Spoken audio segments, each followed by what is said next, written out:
Welcome to Public Safety Talk Radio, the podcast for all of our heroes of public safety, including law enforcement professionals, firefighters, EMTs, corrections officers, healthcare workers, and more. The show is produced by the POCUA and is founded upon its Soundness Initiative. This episode is sponsored by the Finest Service Organization, a provider of line of duty death loan protection through many of our POCUA institutions. I am Ken Bader, your host for Public Safety Talk Radio, and I have a first today on Public Safety Talk Radio, our very first probation officer. We're really excited to have her and to talk about the profession and most importantly, talk a little bit about her journey. But let me tell you a little bit about her. Her name is Tree McManus. It's Tricia McManus Weimer, I guess, the bio, but we shortened it to Tree. She's been nice enough to allow us to call her Tree, so we're going to do that. She has a bachelor's degree in criminal justice administration, and her field work is in juvenile justice.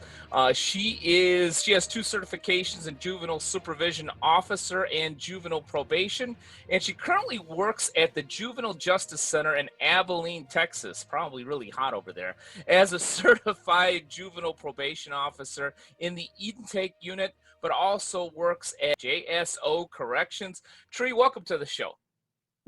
Thank you. Thanks for having me. It's a pleasure.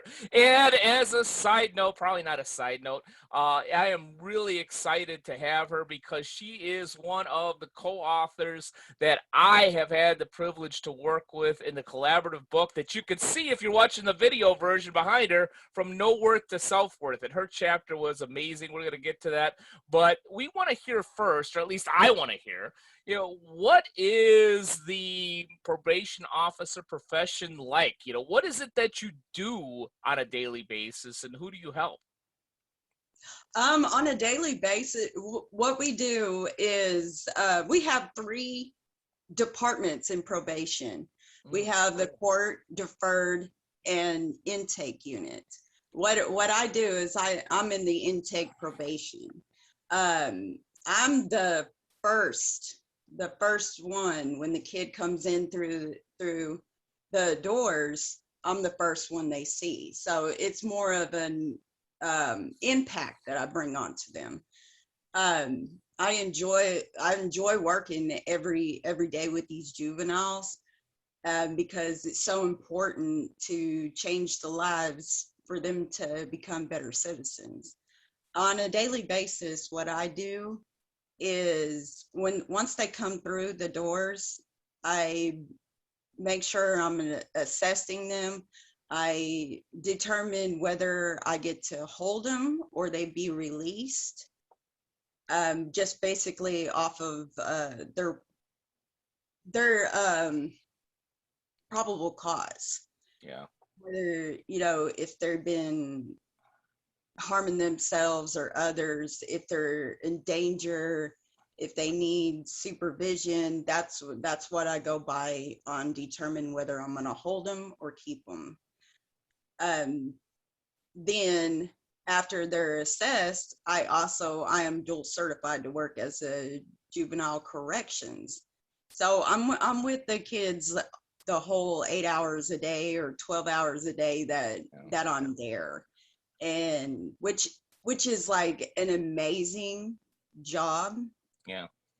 Because it's bringing that positive impact and that positive influence on these kids, and most kids today don't even have that. Yeah. So they're reaching out for some sort of structure in their lives to become better, to be able to live out in the community without any regrets or anybody that will look down on these kids. Yeah. So that's got to be a tough job. I certainly don't have the personality or mentality for it, so kudos to you on that.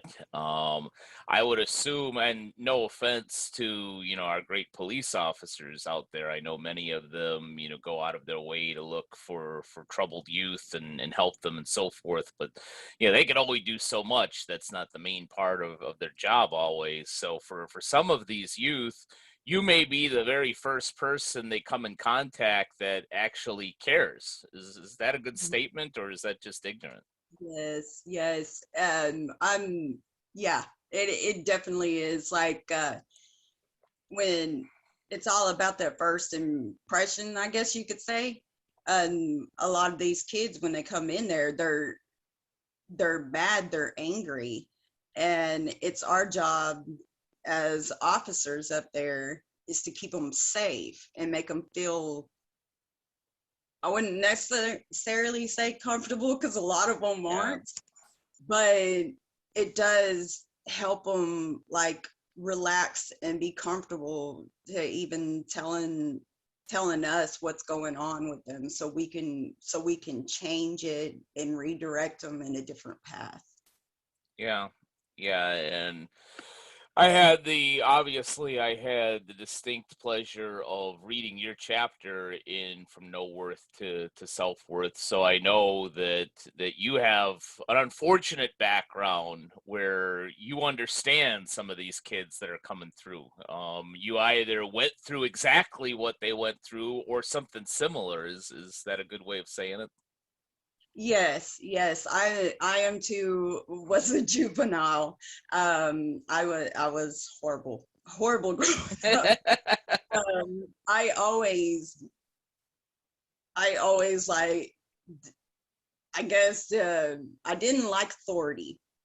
I didn't like to be told what to do or how to do it, or because at a young age I'm like, okay, this is my life. This ain't your life. Mhm. I'm gonna do what I want to do. And for many years, I mean, at the age of 15, I was just, it's like I didn't care. Yeah, and I didn't care about who I hurt, who was there. I didn't have any care in the world. Um, I was always fighting.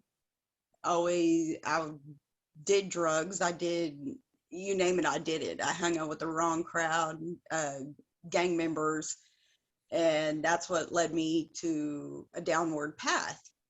Um, so it wasn't until an actual juvenile corrections officer changed my perspective and made me, she redirected me in a Mhm. positive path. And ever since then, it just been going, I've been doing better. Um, yeah, How How go ahead. how I'm sorry, I didn't mean to interrupt you, but yeah, I yeah, I'm really interested in this piece of it because as you know from reading my chapter, I talk about my alcoholism and we talk about, in AA meetings and outside of that, even with my sponsor, is that, I'll say, well, you never woke up in an alley like I did because of alcohol. And you always have somebody say, yeah, I woke up in jail instead. So I don't want to hear about your alley story. So, do you find yourself where with some of these unfortunate youth, they come in and say, well, you don't know my story. And does that allow you to come back and say, yeah, I know your story because I lived it? And does that change the conversation, or are they still kind of defiant, or does it depend on the kid, I guess? Yeah, it actually depends on the kid. Well, I did actually change one life because it was similar to what I went through. Hmm. And she came into the facility and I could have let her go. Just basically what was on her, what she was being charged with. She was being charged with something that it doesn't necessarily need be prosecuted. So what I did is I interviewed her and assessed her, and I was kept asking her questions. She was coming in because she was bouncing from hotel room to hotel room. And after talking to her for so long, she admitted to me that was being, she was, what do you call it, like prostituted. Yeah. She was in Just prostitution. basically, yeah, being trafficked, I guess. Yeah. Yeah. So after carefully interviewing her, I asked her some more questions. I said, well, what's going on? She goes, I'm just too embarrassed and I don't want to say it. And I was like, well, you could let me know. And then I gave her my story, and she was able to feel more relaxed to tell me what was going on, who was involved. And I was able to actually change her life at that point because I was able to catch uh, the, I guess, the guy that was doing that to her. Yeah. And we were able to get him off the streets. He's actually in prison right now. So she changed her life around after talking to her. She came back. She actually came back and visited me, and she goes, I'm doing great now. I'm passing my Awesome. classes at school. She said she has a job, working in a retail store. She is wanting to go to school, and now she's wanting to become a probation officer. So that made my heart just like drop. And she's like, because of you cared, Hmm. my life has changed for the better. So Yeah. I'm like, that puts a smile on your face. It really does. Yeah, that's such an awesome story, and you got to have a passion for this job because I know you're not doing it for the money. Um, Oh, yeah. I don't think there's enough money out there to do it. Coming this March 27th through the 29th, 2022 in Savannah, Georgia, is the first Public Safety Business Summit, a program specifically created for organizations that serve first responders. What you will experience is a high level of networking and collaboration among like minded leaders who are in the business of serving first responders. What you won't get are a series of boring lectures with no interactivity, ridiculous golf outings that are only appealing to a few attendees, or a couple of retreaded subjects that you can hear at any credit union league event that are just thrown into the curriculum. We offer an engaging agenda where attendees even help to determine the content during the actual conference based on their unique needs. If you run a business, a credit union, or a nonprofit that specifically serves first responders, then the Public Safety Business Summit is for you. For more information, go to www.policecreditunions.com or call 331 300 9889. We hope to see you in Savannah on March 27th, 28th, and 29th of 2022. You basically have to have a lot of patience with these kids. And every single one of them's different, but a lot of them come out like with the same outcome. They're just looking for a purpose in life, and that's what we give to them. Yeah. Yeah. Now, the real important question is that bastard that was exploiting that girl, is he being trafficked in prison? I sure hope so. I mean, that got me so angry. I had to email the juvenile detective, and I said, you need to find this guy now.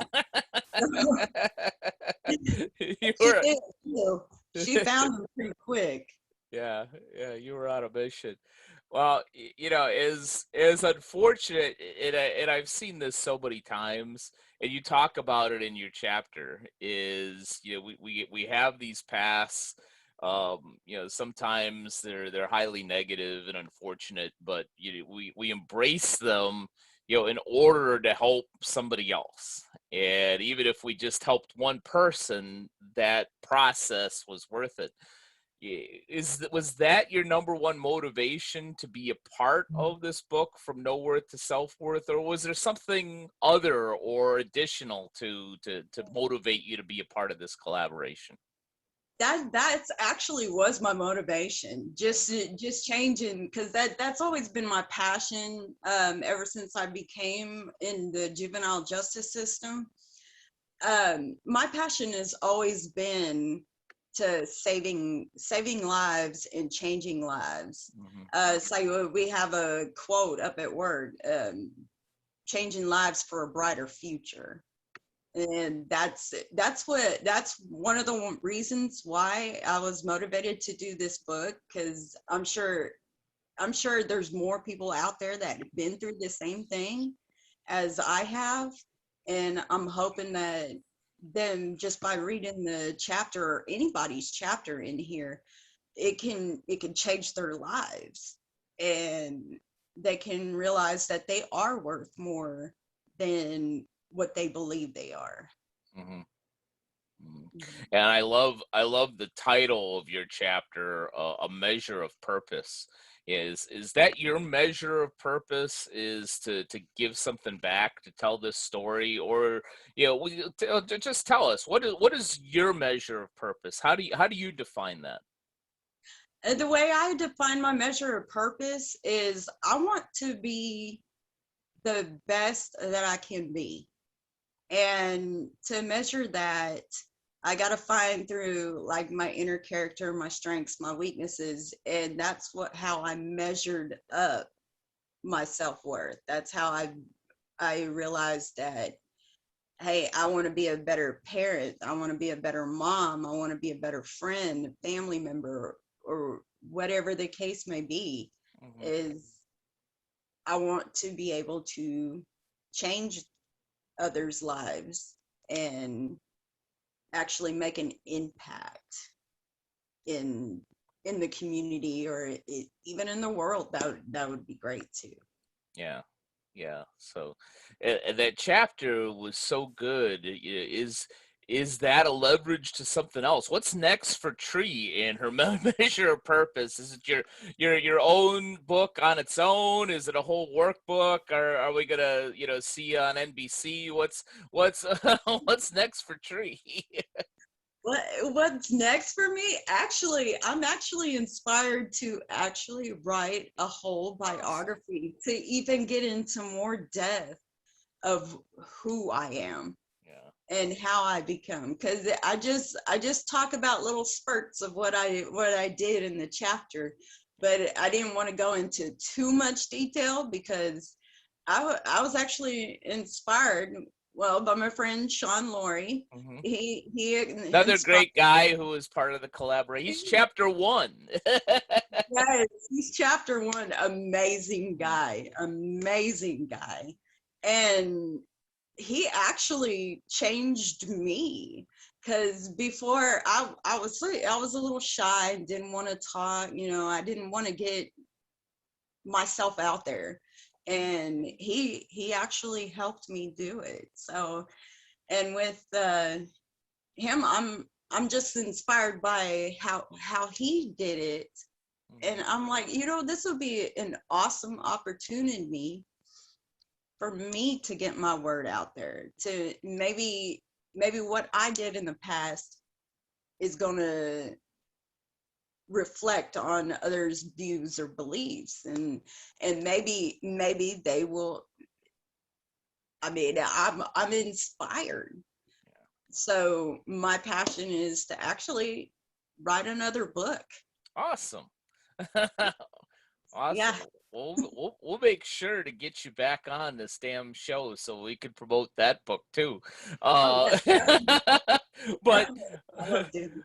but since you're in between, our collaboration and your own book, here's an opportunity for those folks out there.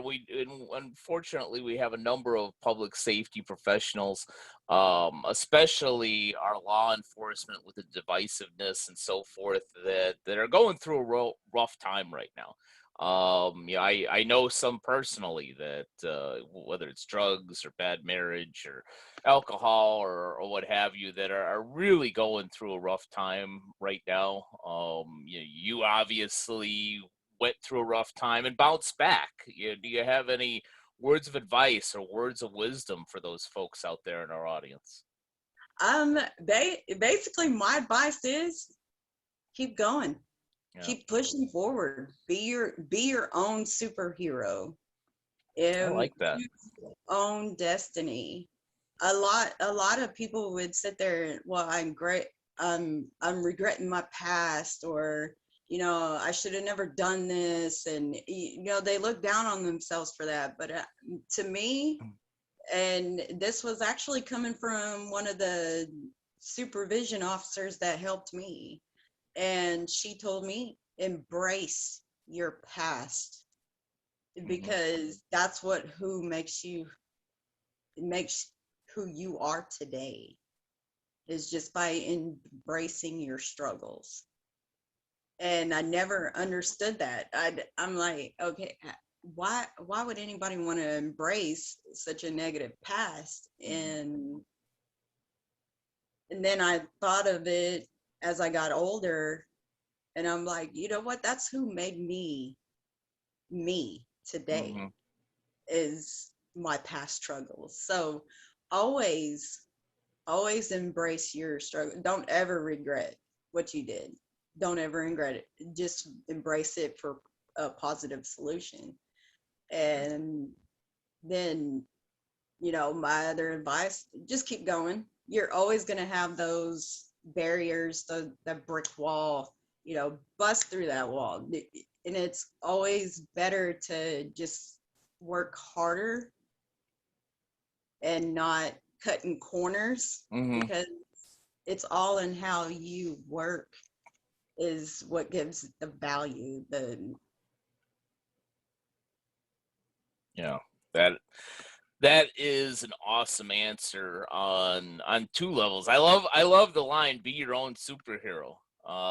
Makes me want to ask you what your favorite superhero is. It's probably Wonder Woman or something. But yeah, I love that line. And you can't change what happened before, so you might as well leverage it, because the only other choice you have is to ignore it and be depressed by it, or be depressed by it. And last, I know from many professionals out there that work with folks that are unfortunately depressed, that one of the best solutions, is, instead of drugs, is movement. It's Mhm. just simply movement. Is, you're sitting in bed until 3 in the afternoon, you're sitting on the couch, walk down the block. Just that one simple action many times it's what little thing is going to get you that help to get out of that hole, is just simply movement. Move forward somehow. Yes. And also take time for yourself. Yeah. I like me, I started because I just wanted to get away. So I'll read a good book, I'll take a hot bath, or I go Mhm. for a walk. But I also started learning how to play guitar. Mm. So I Are you, was are you teaching. gonna play? Are you gonna play for us? I don't have my guitar with me right Oh, good excuse. Yeah, because we put you on the spot in public safety talk radio. but I've been teaching myself how to, and I always like doing different hobbies or challenges. So Yeah. that's one of my hobbies and my challenges is Yeah. to learn how to play. So I really enjoy it. Got it. Got it. Well, your next challenge is to finish that next book, Tree. Yes, yes. I'm already in the process. What I did is, like, ever since I was young, I wrote in a journal. Mm, So I'm like, you know what, this would be great to put into like a book. yeah. So I'm going to use that, because there's a lot of stuff that I didn't mention in the chapter that it really could be used and helped it to save others. Yeah. Yeah. Well, we can only write so much. I think Sean Douglas gave us 10 to 12 pages, but you did a great job with the 10 to 12 pages that you had, Tree. Well, we will definitely look forward to that new book. For all of the audience out there, we will put a link to From No Worth to Self Worth if you want to learn a little bit more about Trees chapter 3. And most importantly, thank you so much for spending some time with us today. Oh, thanks for having me. I love it. I enjoyed every minute. Awesome. It's a pleasure to have you, a pleasure to share your story, and a pleasure to have all of you out there, whether you've watched or listened to this episode of Public Safety Talk Radio. And we'll be back with you next week with another great episode. Public Safety Talk Radio is produced by the POCUA. POCUA is a consortium of financial institutions serving law enforcement as well as other first responders and public safety professionals. To learn more about our association and to find one of our credit unions or service providers near you, go to www.policecreditunions.com. And always remember, if you aren't working with one of our POCUA credit unions, you're just banking with an institution that just so happens to serve first responders. As a public safety professional, you and your family deserve better. Find a POCUA credit union today.